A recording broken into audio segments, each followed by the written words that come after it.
Pernah nggak sih ngerasa hidup ini kok ribet banget? Ternyata seringnya tuh kita sendiri loh yang tanpa sadar bikin jadi begitu. Oke, yuk kita bedah bareng-bareng. Coba diinget-inget, pernah nggak sih ngerasa kewalahan sama tumpukan tugas yang kayaknya nggak ada habisnya? Nah, bisa jadi nih, kita sendiri yang tanpa sengaja membuat hidup jadi lebih rumit. Kali ini kita bakal kupas tuntas kebiasaan-kebiasaan sepele yang ternyata, jadi biang keroknya. Oke, kita mulai dari bagian pertama, labirin buatan sendiri. Kenapa labirin? Iya, karena tanpa kita sadari, kita tuh kayak ngebangun dinding-dinding rumit di sekitar kita lewat ya tiga kebiasaan umum ini. Nah, ini dia nih biang kerok utamanya. Nunda-nunda pekerjaan. Pikiran, nanti aja deh. Itu emang rasanya enak sesaat ya kan? Tapi, itu tuh sebenarnya kayak bom waktu. Kita cuma numpuk stres buat diledakin nanti di kemudian hari. Aduh. Berikutnya, langsung hajar kerjaan tanpa rencana apa-apa. Ini tuh persis kayak nyoba ngerakit lemari tanpa buku panduan. Ya mungkin aja sih selesai, tapi prosesnya pasti berantakan, buang-buang energi, dan hasilnya udah deh jadi kacau balau. Dan yang ketiga, ya ampun, ini musuh kita bersama, distraksi. Cuma satu notifikasi HP, satu ajakan ngobrol bentar, tiba-tiba kerjaan yang harusnya 15 menit, molor jadi 2 jam. Familiar banget kan rasanya? Pas ngeliat tiga kebiasaan tadi, kenapa ya rasanya gue banget gitu? Hehe, itu karena ini ya sangat manusiawi.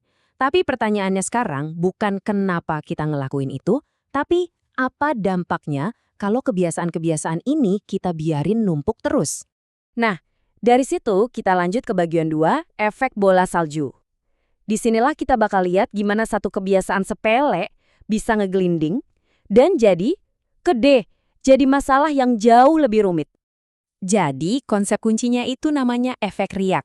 Coba bayangin deh, kamu lempar batu kecil ke air. Pasti kan ada riaknya yang nyebar kemana-mana kan? Nah, sama persis kayak kebiasaan buruk kita. Dampaknya itu nggak pernah berhenti di satu titik aja, tapi ngejalar kemana-mana. Nih lihat deh, contoh paling nyata. Awalnya niatnya cuma, cek medsos bentar tahu-tahu 1 jam hilang. Akibatnya apa? Pekerjaan jadi harus ngebut, kualitasnya anjlok, dan boom, stres langsung naik. Ini loh rantai kebiasaan buruk yang sering banget kita alamin tanpa sadar. Oke, kita udah ngomongin masalahnya. Sekarang bagian terbaiknya nih. Bagian 3, jalan keluar yang sederhana. Dan kabar baiknya, solusinya itu jauh lebih simpel daripada masalahnya sendiri. Kita cuma butuh beberapa trik cerdas aja kok. Solusi pertama, ini dia, aturan 2 menit. Ini senjata paling ampuh buat ngelawan kebiasaan nunda-nunda. Logikanya simpel banget. Kalau ada tugas yang butuh waktu kurang dari 2 menit, jangan dipikirin lagi, jangan ditunda, langsung kerjain.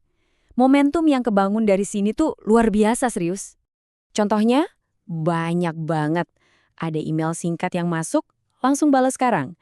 Selesai kerja, cuma butuh 90 detik buat rapiin meja. Habis makan, langsung taruh piringnya di wastafel. Tindakan-tindakan kecil kayak gini tuh yang nyegah bencana di masa depan.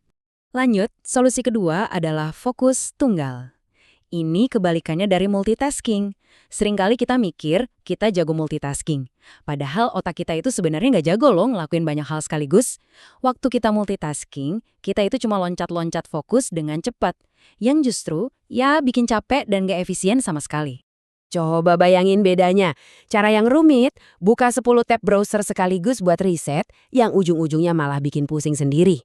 Nah, perbaikan sederhananya, pilih satu artikel, baca sampai tuntas, ambil intinya, terus tutup tabnya.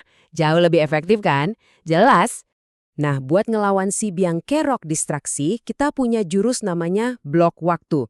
Ini adalah strategi di mana kita secara sengaja nyisihin waktu, misalnya 45 menit, khusus buat satu tugas.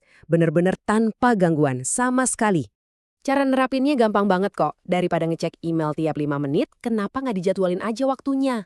Lagi butuh fokus, matiin notifikasi HP. Atau pindahin aja handphonenya ke ruangan lain.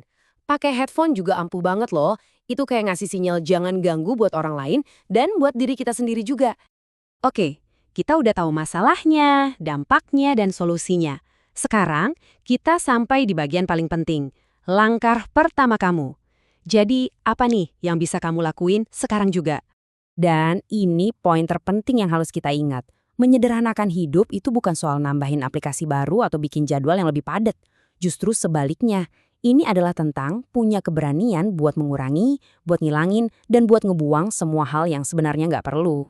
Sebagai penutup, saya mau ninggalin satu pertanyaan buat kamu. Coba deh, pikirin sejenak. Dari semua yang udah kita bahas barusan, apa sih satu kerumitan kecil yang bisa kamu hilangin mulai hari ini?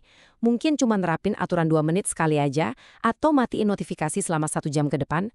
Ingat, langkah pertama itu nggak harus besar. Yang paling penting adalah mulai aja dulu.